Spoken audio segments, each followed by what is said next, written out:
فاش كنت في وسط الغرفة تاع الرسول صلى الله عليه وسلم حسيت بأنني جالسة فيها لداخل، حسيت بأنني رجعت لذاك الوقت، حسيت بأنني جالسة في ذاك المقام.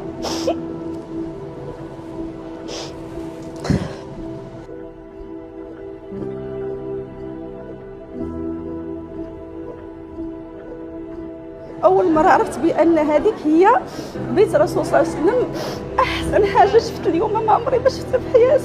حسيت أنني عايشة في مقام رسول الله صلى الله عليه وسلم. احنا رأينا ما شفناه في مقام رسول الله صلى الله عليه وسلم. لا يحرم شي مسلم ولا مسلمة في زر منه.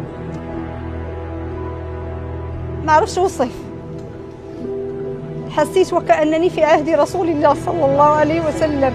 والله هدية كبرى، لا غالية، هدية وغالية لا ثمن لها يا رب. كنحس بالقلب ديالي تزاد تعلق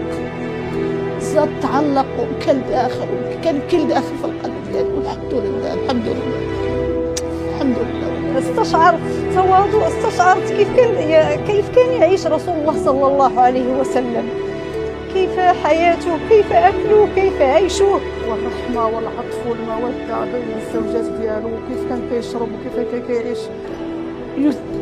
يريح النفس، مع صلاة تريح النفس. إحساس جميل صراحة، إحساس جميل. ونطلب من الله سبحانه وتعالى أن تكون هذه الهدية وجعلوا هذا المتحف في جميع الدول الإسلامية إن شاء الله.